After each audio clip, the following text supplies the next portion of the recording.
नमस्कार विद्यार्थी मित्रांनो, स्वागत आहे तुमचं आपलं SK नर्सिंग एज्युकेशन या यूट्यूब चॅनलमध्ये.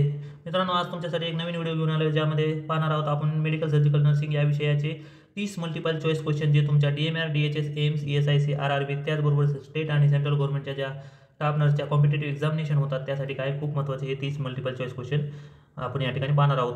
तर मित्रांनो, हा सिरीजमधला आपला 11वा व्हिडिओ आहे. या अगोदरचे व्हिडिओ जर तुम्हाला पाहिजे असतील तर वरील दिलेल्या आय लिंक बटनवर जाऊन तुम्ही काय करू शकता, ते पाठीमागचे व्हिडिओ पाहू शकता.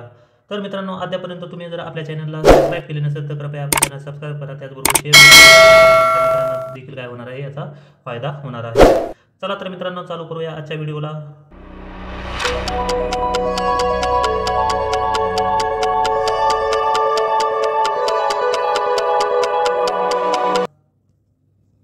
Question number 291, which of the following is best indication for effectiveness of fluid replacement therapy. तर खालीलपैकी कोणतं जे इंडिकेशन आहे इफेक्टिव्ह फ्लुइड रिप्लेसमेंट थेरपीचं? ऑप्शन ए आहे skin feels warm, option B diastolic BP above 90 mmHg, option C urine output greater than 30 ml/h आणि option D raise syndrome. आणि या प्रश्नाचं जे करेक्ट आन्सर आहे ते काय आहे? Option C urine output greater than 30 ml/h. जर युरिन आउटपुट 30 ml/hच्या काय असेल, जास्त असेल तर काय केलं जातं, पेशंटमध्ये समजलं जातं की जी IV थेरपी आहे ती काय झालेली आहे, इफेक्टिव्ह झालेली आहे. तर नॉर्मल जे युरिन आउटपुट असतं ते कमीत कमी किती असायला पाहिजे? 30 ml/h इतकं असायला पाहिजे. त्याचबरोबर जे ऑप्शन ए आहे ते काय स्किन फील्स वार्म, म्हणजे त्या ठिकाणी काय झालं आहे, पेशंटमध्ये डिहायड्रेशन झालेलं आहे, त्यामुळे काय होते, पेशंटची स्किन जी आहे ते काय लागू शकते, वार्मचं लागू शकते. त्याचबरोबर डायस्टोलिक बीपी 90 mmHg म्हणजे काय झालेलं आहे, त्या ठिकाणी बीपी वाढलेला आहे, तर अशा ठिकाणी काय आहे, पेशंटमध्ये हायपरटेन्शन असण्याचे चान्सेस आहेत. आणि ऑप्शन डी जे आहे ते रेज सिंड्रोम, ते काय आहे, it is not associated with the question. त्याच्यानंतरचा नेक्स्ट क्वेश्चन आहे question number 292, gastric lavage is contraindicated after injection of. तर खालीलपैकी जे गॅस्ट्रिक लावाज कोणत्या कंडिशनमध्ये देत नाही किंवा कोणत्याही कंडिशनमध्ये कॉन्ट्रा इंडिकेटेड आहे? ऑप्शन ए आहे ॲस्पिरिन, ऑप्शन बी करोजिव्ह आणि ऑप्शन सी अल्कोहोल आणि ऑप्शन डी पॅरासिटामॉल. तर यापैकी कोणत्या पॉयझनिंगमध्ये गॅस्ट्रिक लावाज दिलं जात नाही? तर याचं ऑप्शन आहे option B is the correct answer. Corrosive सबस्टन्सेसमध्ये काय केलं जात नाही, गॅस्ट्रिक लावाज दिलं जात नाही, कारण या ठिकाणी काय होण्याचे चान्सेस असतात, इन्हलेशन होण्याचे काय असतात, चान्स असतात. आणि फॉर एक्झाम्पल जे आहे जे करोजिव्हचं ते म्हणजे कोणतं, केरोसिन. या केरोसिन पॉयझनिंगमध्ये काय केलं जात नाही, कसल्याही प्रकारचं गॅस्ट्रिक लावाज दिलं जात नाही. त्यानंतरचा नेक्स्ट क्वेश्चन आहे question number 293, normal adult urine output per day. जे नॉर्मल युरिन आउटपुट आहे अडल्टचं पर डे किती असायला पाहिजे? ऑप्शन ए आहे 1000 ml, ऑप्शन बी 1500 ml, ऑप्शन सी 2000 ml आणि ऑप्शन डी 2500 ml. आणि या प्रश्नाचं जे करेक्ट आन्सर आहे ते काय आहे? ऑप्शन बी 1500 ml हे काय मिनिमम नॉर्मल युरिन आउटपुट असायला पाहिजे अडल्टमध्ये. त्यानंतरचा नेक्स्ट क्वेश्चन आहे question number 294, which one is a oral anticoagulant. तर खालीलपैकी कोणतं जे आहे ते ओरल अँटीकॉग्युलंट आहे? ऑप्शन ए आहे enoxaparin, option B warfarin sodium, option C heparin sodium आणि ऑप्शन डी ॲग्रॅटोबन. आणि या प्रश्नाचं जे करेक्ट आन्सर आहे ते काय आहे? Option B warfarin sodium. तर वारफॅरिन सोडियम हे काय टॅब्लेट फॉर्ममध्ये ओरल अँटीकॉग्युलंट म्हणून यूज केलं जातं. त्याचबरोबर ऑप्शन जे आहे इनॉक्झॅपॅरिन, त्याचबरोबर हिपॅरिन सोडियम आणि ऑप्शन डी ॲग्रॅटोबन हे काय आहेत, IV अँटीकॉग्युलंट आहेत. त्यानंतरचा नेक्स्ट क्वेश्चन आहे question number 295, vanillin mandelic acid VMA test is performed to diagnose. तर व्हॅनिलिन मॅन्डेलिक टेस्ट जी आहे ती खालीलपैकी कोणत्या गोष्टीसाठी परफॉर्म केली जाते? ऑप्शन ए आहे फिकोक्रोमोसायटोमा, option B kidney tumour, option C bladder cancer, option D CRA chronic renal फेल्युअरमध्ये. तर या प्रश्नाचं जे करेक्ट आन्सर आहे ते काय आहे? ऑप्शन बी किडनी ट्यूमरमध्ये काय केली जाते, ही जी व्हॅनिलिन मॅन्डेलिक ॲसिड टेस्ट आहे ती काय केली जाते, परफॉर्म केली जाते for the diagnosis of kidney tumour. तर यामध्ये काय केलं जातं, युरिन सॅम्पल घेतलं जातं. कोणतं सॅम्पल? युरिन सॅम्पल घेतलं जातं आणि ते काय केलं जातं, त्याच्यामध्ये VMA काय केलं जातं, प्रेझेंट आहे की नाही ते चेक केलं जातं. तर हे जे VMA आहे, VMA ॲसिड आहे ते कोण तयार करतं? VMA जे ॲसिड आहे ते कोण तयार करतं? तर it is produced by liver आणि मेजर प्रोडक्ट आहेत त्याचे ते म्हणजे कोणते आहेत? इपिनेफ्रिन अँड नॉर इपिनेफ्रिन मेटाबॉलिझमपासून काय होतं ते तयार होतं आणि it is excreted in urine. त्यानंतरचा नेक्स्ट क्वेश्चन आहे question number 296, A 55-year man comes to a emergency department complaining left lower quadrant pain that was abrupt in onset and was accompanied by diarrhea. He has a low-grade fever. In the past patient underwent colonoscopy. What is the most likely diagnosis? तर काय आहे, एक 55 वर्षाचा काय माणूस आलेला आहे emergency डिपार्टमेंटमध्ये, पेशंट आलेला आहे. तर काय आहे, पेशंटला complete left lower quadrant pain आहे. त्याचबरोबर काय आहे, आणि ज्याचं त्याचबरोबर काय आहे, पेशंटमध्ये डायरिया आहे, त्याचबरोबर लो ग्रेड फीवर आहे. तर अशा पेशंटमध्ये काय झालेले आहे, त्याचबरोबर त्याची कोलोनोस्कोपी देखील काय झालेली आहे. तर ह्या पेशंटचं नेमकं डायग्नोसिस कोणतं असू शकतं? ऑप्शन ए आहे ॲक्यूट सिस्टायटिस, ऑप्शन बी ॲक्यूट अपेंडिसायटिस, आणि ऑप्शन सी ॲक्यूट डायव्हर्टिक्युलायटिस, आणि ऑप्शन डी सिग्मॉइड व्हाल्व्युलस. या ठिकाणी व्हाल्व्युलस आहे, सिग्मॉइड व्हाल्व्युलस. तर या प्रश्नाचं जे करेक्ट आन्सर आहे ते काय आहे? Option C acute diverticulitis.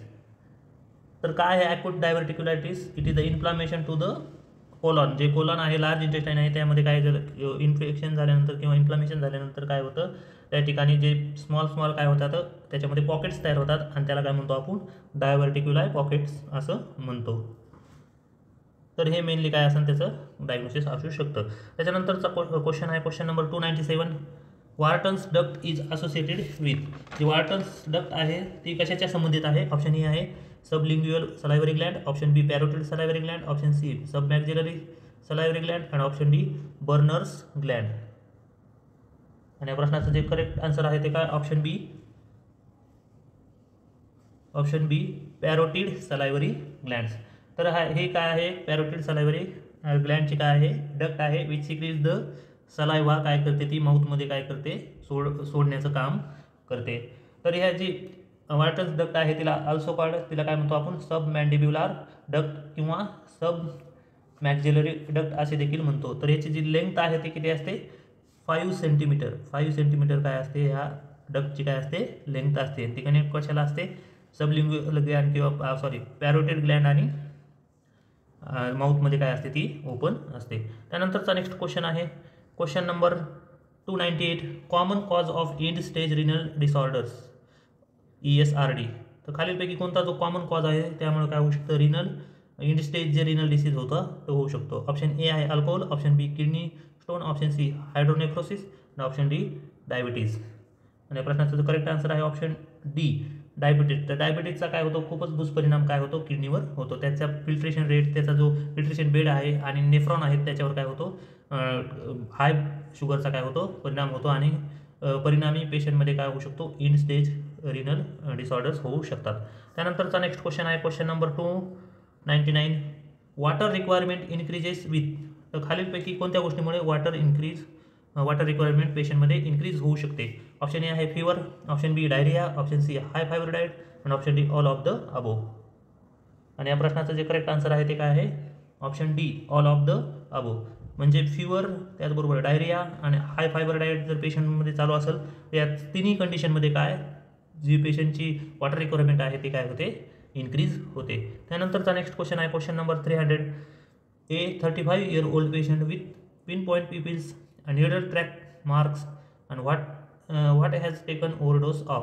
तर काय, एक 35-year-old पेशंट आहे, त्याचबरोबर त्याचे पिपिल्स जे आहेत ते कसे झाले आहेत, पिन पॉईंट पिपिल्स झालेले आहेत, आणि हातावर काय दिसत आहे, निडल ट्रॅक मार्क त्या ठिकाणी दिसत आहेत. तर खालीलपैकी कशाचा ओव्हरडोस पेशंटमध्ये झालेला असू शकतो? तो ऑप्शन ए आहे ओपिएट्स, ऑप्शन बी आहे बेन्झोडायझेपाइन्स, ऑप्शन सी ट्रायसायक्लिक, आणि ऑप्शन डी अल्कोहोल. आणि या प्रश्नाचं करेक्ट आन्सर आहे ते काय आहे? ऑप्शन ए ओपिएट. तर ओपिएट्सच्या ओव्हरडोसमुळे काय होतं, पेशंटमध्ये कन्फ्युजन होतं, डेलिरियम होतं, त्याबरोबर पेशंट कसा होता, सडेटिव्ह होतो, आणि पेशंटमध्ये काय होऊ शकतं, हायपोटेन्शन देखील होऊ शकतो. आणि मेन महत्त्वाचं म्हणजे काय होतात, त्या ठिकाणी जे प्युपिल्स आहेत ते कसे होतात, पिन पॉईंट्स प्युपिल्स होतात. त्याचबरोबर ऑप्शन बी जे आहे बेन्झोडायझेपाइन्स, त्यामुळे काय होऊ शकतं, एक स्लड स्पीच होऊ शकतं, अल्टर जे मेंटल स्टेटस जे आहे ते काय होऊ शकतं, अल्टर्ड होतं. त्याचबरोबर पेशंटमध्ये काय होतं, अटॅक जे होतो. त्याचबरोबर ऑप्शन सी जे आहे ट्रायसायक्लिकमुळे काय होतात, हे ट्रायसायक्लिक हे काय एक प्रकारचं ट्रायसायक्लिक अँटीबायोटिक म्हणून यूज केले जातात. त्याचबरोबर सॉरी अँटी डिप्रेसंट्स म्हणून यूज केले जातात. त्यामध्ये काय ड्राय माउथ आणि ब्लरिंग विजन या ठिकाणी त्याचे साईड इफेक्ट्स होऊ शकतात हाय डोसचे. आणि अल्कोहोलमध्ये तर माहीतच आहे की त्या अल्कोहोलमध्ये काय होतं आहे, सगळी जे पेशंटचा गेट वगैरे आहे त्याचबरोबर पेशंटचे काय आहे बाकीचे जे बॉडी फंक्शन आहेत ते काय होतात अल्टर होतात. त्यानंतरचा नेक्स्ट क्वेश्चन आहे question number 301. Which of the following is not a side effect of opioids. तर खालीलपैकी कोणता जो साईड इफेक्ट आहे तो ओपिएड्सचा नाही आहे. ऑप्शन ए आहे respiratory depression, option C sedation and hallucination, option C hypotension and nausea आणि option D insomnia and anxiety. आणि या प्रश्नाचं जे करेक्ट आन्सर आहे ते काय आहे ऑप्शन डी इन्सोमनिया आणि एन्झायटी. इन्सोमनिया आणि एन्झायटी काय होत नाही ओपाइड्सच्या पॉयझनिंगमुळे किंवा ओपाइड्सच्या ओव्हरडोसमुळे होत नाही. त्यानंतरचा नेक्स्ट क्वेश्चन आहे question number 302. What is the gold standard test for diagnosis of cystic fibrosis. तर सिस्टिक फायब्रोसिससाठी जी गोल्ड स्टँडर्ड टेस्ट वापरली जाते ती कोणती आहे. ऑप्शन ए आहे urea breath test, option B SED rate, option C sputum culture and option D sweat test. आणि या प्रश्नाचं जे करेक्ट आन्सर आहे ते काय आहे ऑप्शन डी स्वेट टेस्ट. तर तुम्हाला माहीतच आहे की सिस्टिक फायब्रोसिस हा काय ज्या स्वेट ग्लँड आहे आणि सिबेसिस ग्लँड आहे त्यांचा काय आहे डिसऑर्डर आहे. यामध्ये काय excessive secretion of sweat and sebaceous gland होतं, त्यामुळं जे पूर्ण ऑर्गन आहेत ते काय होतात त्या ठिकाणी डॅमेज होतात. तर ही जे ह्याच्यातली जी युरिया ब्रीथ टेस्ट आहे ती तिला आणखी काय म्हणलं जातं H. पायलोरी ब्रीथ टेस्ट देखील म्हणलं जातं. तर ही H. पायलोरीच्या इन्फेक्शनमध्ये केली जाते. ऑप्शन ए जे युरिया ब्रीथ टेस्ट आहे ती. त्यानंतरचं आहे SED म्हणजेच काय ESR म्हणतो आपण त्याला, इरिथ्रोसाइट सेडिमेंटेशन रेट. हे काय आहे त्याचं दुसरं नाव आहे. तर बऱ्याचशा कंडिशनमध्ये काय होतं सेडिमेंटेशन जो रेट आहे तो काय होतो कमी आणि जास्त होतो. त्याचबरोबर स्पुटम कल्चर तुम्हाला माहीतच आहे ऑप्शन सी काय ते बऱ्याचशा कल्चर सेन्सिटिव्हिटीमध्ये केलं जातं. त्याचबरोबर TBमध्ये काय देखील कल्चर केलं जातं स्पुटमचं. त्याचबरोबर ऑप्शन डी हे काय आपलं करेक्ट आन्सर आहे. त्यानंतरचा नेक्स्ट क्वेश्चन आहे question number 303. A patient has COPD and cor pulmonary which instruction should be given. तर काय आहे पेशंटला काय आहे पेशंटमध्ये काय आहे कॉर पल्मोनरी झाले आहे, त्याचबरोबर काय आहे पेशंटमध्ये COPD देखील आहे. अशा पेशंटमध्ये खालीलपैकी कोणतं इन्स्ट्रक्शन द्यावं लागणार आहे. तर ऑप्शन ए आहे eat a high sodium diet, option B limit yourself to smoking only 2 cigarettes per day, option C weigh yourself daily and option D maintain bed rest. आणि प्रश्नाचं correct जे answer आहे ते काय आहे option D maintain bed rest. तर त्या पेशंटमध्ये COPD आहे त्याचबरोबर काय झालेलं आहे कॉर पल्मोनरी झालेलं आहे. त्या पेशंटमध्ये काय केलं जातं ॲडवाईस केली जाते कंप्लीट बेड रेस्ट. आणि कॉर पल्मोनरी तुम्हाला माहीत असेल की अल्टरेशन इन द स्ट्रक्चर आणि function of the right sided हार्टचं जे स्ट्रक्चर आणि फंक्शन काय होतं त्या ठिकाणी चेंज होतं त्याला काय म्हणतो आपण कॉर पल्मोनरी म्हणतो. आणि COPD तर तुम्हाला काय आहे माहीतच आहे. त्यानंतरचा नेक्स्ट क्वेश्चन आहे question number 304. Which of the following skin lesions is associated with lime disease. तर लाईम डिसीजच्या खालीलपैकी कोणतं स्किन लिजन्स लाईम डिसीजमध्ये दिसतात. ऑप्शन ए आहे bull's eye rash, option B papular crust, option C bullae आणि option D plex. आणि या प्रश्नाचं जे करेक्ट आन्सर आहे लाईम्स डिसीजमध्ये कोणता दिसतात रॅश तर बुल्स आय रॅश दिसतात. तर हे जे बुल्स आय रॅश कसे असतात तर त्याला बुल्स आय का म्हणतात कारण रेड बुल्स आय काय दिसतात या ठिकाणी रॅश दिसतात. या ठिकाणी काय असतं अशा प्रकारचे एक मध्ये रॅश तयार होतो आणि त्याच्या समोर ते काय असतं त्या ठिकाणी पूर्ण काय झालेलं असतं दुसऱ्या रेड रिंग काय झालेली असते तयार झालेली असते सर्कल तयार झालेला असतो त्यामुळे त्याला आपण काय म्हणतो रेड बुल आय रॅश. आणि बाकीचे जे आहेत ते काय आहेत ते स्किन जे क्रेस्ट आहेत किंवा स्किनचे जे इन्फेक्शन आहेत त्याचे काय आहेत ते टाईप्स आहेत. त्यानंतर आहे question number 305. A drug of choice for myasthenia gravis. तर मायस्थेनिया ग्रेव्हिसमध्ये खालीलपैकी कोणतं ड्रग ऑफ चॉईस आहे. ऑप्शन ए आहे atropine, option B adrenaline, option C neostigmine आणि ऑप्शन डी व्हॅल्प्रोइक ॲसिड. या प्रश्नाचं जे करेक्ट आन्सर आहे ते काय आहे ऑप्शन सी न्यूस्टिग्मिन हे काय केलं जातं वाईडली यूज केलं जातं मायस्थेनिया ग्रेव्हिसच्या पेशंटमध्ये. त्यानंतरचा नेक्स्ट क्वेश्चन आहे question number 306. Stable angina is also called as. तर स्टेबल अंजनाला दुसरं नाव आणखी कोणतं आहे. ऑप्शन ए आहे exertional angina, option B myocardial infarction, option C CAD coronary artery disease आणि option D pre infarction angina. आणि तुम्हाला माहितीच आहे की या प्रश्नाचं जे आन्सर आहे ते काय ऑप्शन ए आहे. एक्झर्शनल अंजायनालाच काय म्हणतो आपण स्टेबल अंजायना म्हणतो. तर स्टेबल अंजायना काय होतो ज्यावेळेस पेशंट हेवी वर्क करतो किंवा पेशंटचं जास्त एक्झर्शन होतं त्यावेळेस काय होतं चेस्ट पेन होतो, त्याला म्हणतो आपण स्टेबल अंजायना किंवा एक्झर्शनल अंजायना. त्यानंतरचा नेक्स्ट क्वेश्चन आहे question number 307. Component from plants that our stomach can not digest. तर खालीलपैकी कोणता जे कंपोनंट आहे तो प्लांटपासून घेतलेला आहे किंवा प्लांटचा प्रोडक्ट आहे, परंतु आपणला जे स्टमक आहे ते काय होत नाही, त्याला इझिली डायजेस्ट करू शकत नाही. ऑप्शन ए आहे विटॅमिन्स, ऑप्शन बी मिनरल्स, ऑप्शन सी सेल्युलोज आणि ऑप्शन डी सेंट्रिओल्स. आणि प्रश्नाचं जे करेक्ट आन्सर आहे ते काय आहे ऑप्शन सी सेल्युलोज. सेल्युलोज हा एक काय हार्ड आणि पचण्यासाठी काय खूप कठीण घटक आहे, त्यामुळे तो इझिली काय होत नाही स्टमकमध्ये बसत नाही आणि तो काय आहे प्लॅन्ट सोर्सपासून मिळतो. तर याचं जे एक्झाम्पल आहे ते म्हणजे कोणतं सॅगो खिचडी. सॅगो काय आहे याचं एक्झाम्पल आहे. विटॅमिन्स मिनरल्स हे काय होतात इझिली काय होतात डायजेस्ट होतात. त्याचबरोबर सेंट्रिओल्स हे काय एक सेलमधलं काय एक स्ट्रक्चर आहे. त्यानंतरचा नेक्स्ट क्वेश्चन आहे question number 308. Specific dynamic action of protein is. तर जी स्पेसिफिक डायनामिक ॲक्शन आहे प्रोटीनची ती किती असते. ऑप्शन ए आहे 30%, ऑप्शन बी 12%, ऑप्शन सी 4%, ऑप्शन डी 5%. आणि या प्रश्नाचं करेक्ट जे आन्सर आहे ते काय आहे ऑप्शन ए 30%. म्हणजे सगळ्यात जास्त काय स्पेसिफिक जी डायनामिक ॲक्शन आहे ती किती असते प्रोटीनची 30% असते. त्याचबरोबर कार्बोहायड्रेट आणि फॅटची किती असते फक्त 5 to 15% काय असते स्पेसिफिक डायनामिक ॲक्शन असते कार्बोहायड्रेट आणि फॅटची. त्यानंतरचा नेक्स्ट क्वेश्चन आहे question number 309. Compulsion to take a drug on a continuous basis to experience its psychic effect is called. तर काय कंटिन्युअस कंपल्शन होतात ड्रग घेण्याचे आणि त्याचबरोबर त्याचे काय सायकिक एक्सपिरियन्सचा इफेक्ट होतात त्याला काय म्हणतो आपण. ऑप्शन ए आहे drug abuse, option B drug dependence, option C drug withdrawal आणि ऑप्शन डी ड्रग ॲडिक्शन. आणि या प्रश्नाचं जे करेक्ट आन्सर आहे ते काय ऑप्शन डी ड्रग ॲडिक्शन आपण त्याला म्हणतो. तर कशाला म्हणतो continuous compulsion to take a drug on a continuous basis to experience its psychic effect, त्याला काय म्हणतो आपण ड्रग ॲडिक्शन म्हणतो. त्या ठिकाणी काय होते पेशंटला कंटिन्युअस अर्ज होते एखादं ड्रग घेण्याची आणि त्याचा जे सायकिक इफेक्ट होतात ते काय करण्याची एक्सपिरियन्स करण्याची. त्याचबरोबर ऑप्शन ए जे आहे ड्रग ॲब्यूज म्हणजे काय मिस ॲब्यूज किंवा हॅबिच्युअल एखादं ड्रग काय केलं जातं पेशंटमध्ये घेतलं जातं त्याला काय म्हणतो ड्रग ॲब्यूज. त्याच्यानंतर जे ड्रग डिपेंडन्स आहे तर पेशंट काय होतो फिजिकली आणि सायकोलॉजिकली काय होतं एखाद्या ड्रगवर काय होतो डिपेंड राहतो, त्याला काय म्हणतो आपण ड्रग डिपेंडंट. त्याचबरोबर ड्रग विड्रॉवल जे आहे ते काय होतं ज्यावेळेस पेशंट एखादा जो पेशंट आहे त्याला काय कंटिन्युअस ड्रग घेत असलेला पेशंटमध्ये अचानक त्याचं जर त्याला विड्रॉल केलं त्या ड्रगपासून तर काय होतात पेशंटमध्ये अनप्लिजंट काय होते रिॲक्शन होते. त्याचबरोबर पेशंटमध्ये ट्रिमर्स येतात, त्याचबरोबर स्वेटिंग होते, पेशंटला पाल्पिटेशन होतात. त्या कंडिशनला आपण काय म्हणतो ड्रग विड्रॉवल कंडिशन. त्यानंतरचा नेक्स्ट क्वेश्चन आहे question number 310. The first stage of bone healing is. तर बोन हिलिंगची जी फर्स्ट स्टेज आहे ती खालीलपैकी कोणती आहे.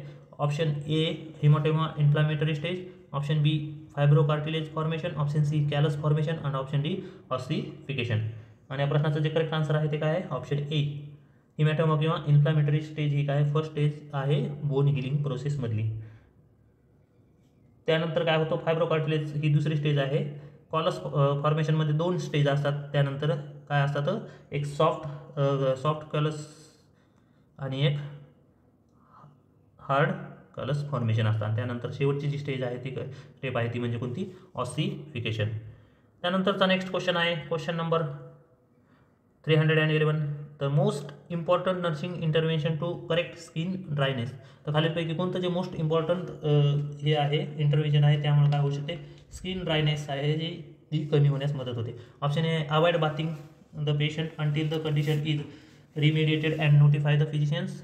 Option B ask the physician to refer the patient to a dermatologist and suggest that the patient wear home laundered sleepwears.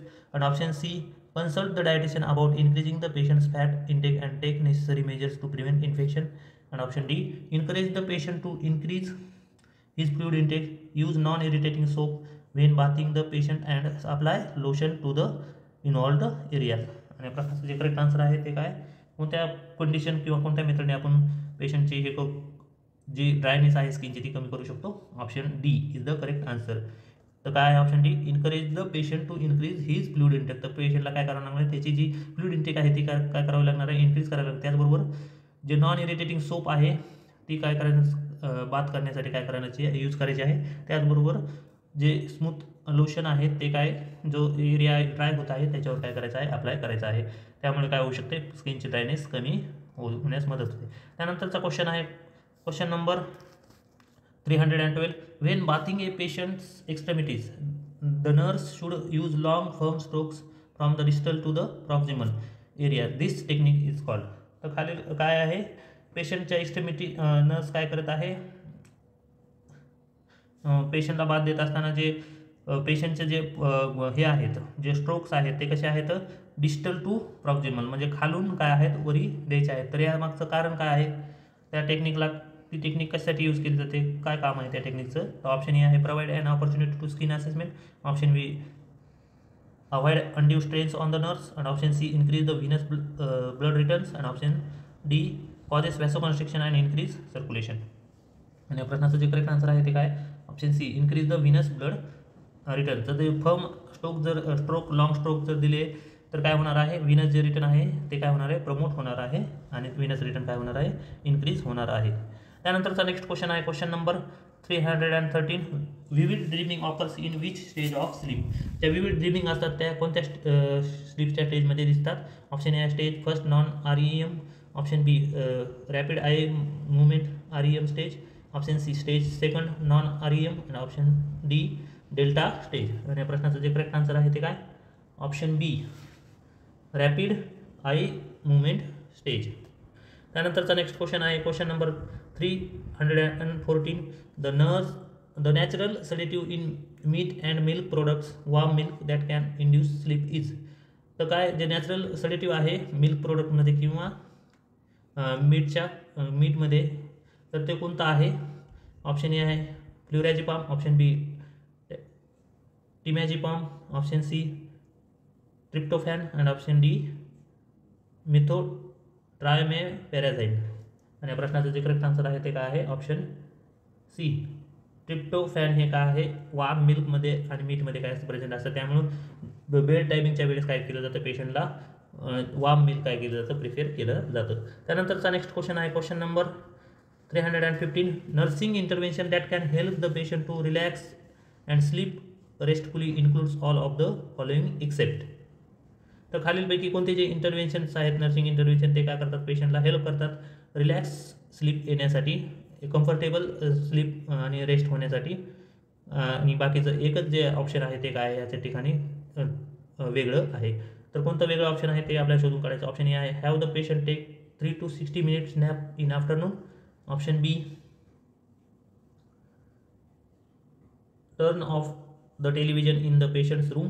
Option C provide quiet music and interesting reading materials. आणि option D massage the patient back with long strokes. आणि या प्रश्नाचं correct जे answer आहे ते काय आहे, option A have the patient take 3 to 60 minutes nap in afternoon. तर पेशंटने जर 30 to 60 minutes जर नॅप घेतला आफ्टरनूनमध्ये तर काय पेशंटला रात्री काय होत नाही, झोप येत नाही. तर खालीलपैकी रात्री झोप येण्यासाठी काय सगळे बाकीचे ज्या हे काय केले जातात, यूज केले जातात गोष्टी, परंतु हीच काय आहे एक एक्सेप्ट गोष्ट आहे, तर ते काय करायला पाहिजे, अवॉइड करायला पाहिजे.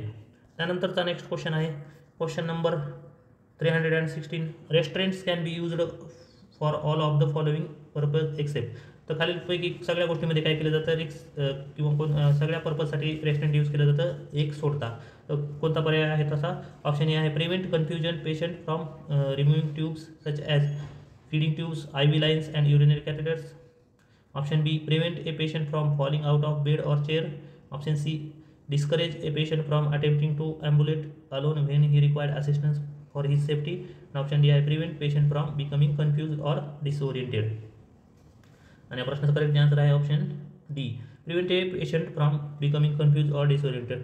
तर पेशंट कन्फ्यूज आणि डिसऑर्डर ही काय त्याची मेंटल कंडिशन आहे, यामध्ये रेस्टॉरंटचं काही देखील काय रोल नाही आहे. तर हे काय एक काय वेगळं आन्सर आहे या ठिकाणी.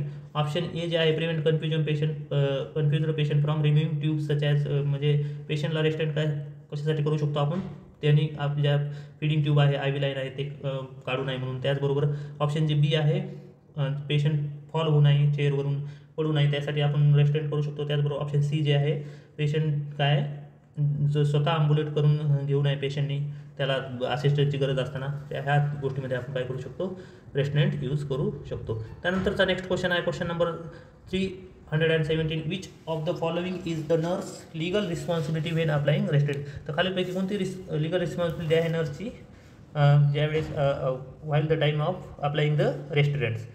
तर ऑप्शन ए आहे document the patient's behaviour, option B आहे document the type of restaurant use, आणि ऑप्शन सी आहे obtain a return order from the physician except in an emergency or injury to the self or others, आणि option D all of the above. आणि या प्रश्नाचं जे correct answer आहे ते काय आहे, option D all of the अबो. या सगळं वरील ए बी आणि सी या सगळ्या कंडिशनमध्ये काय करू शकते पेशंट म्हणजे नर्सच्या काय आहेत लिगल रिस्पॉन्सिबिलिटी आहेत.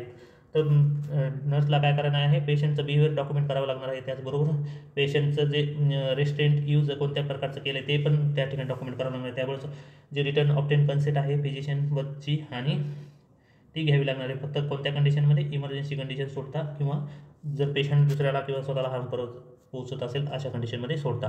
त्यानंतरचा नेक्स्ट क्वेश्चन आहे question number 318. Kübler-Ross 5 successive stages of death and dyeing R.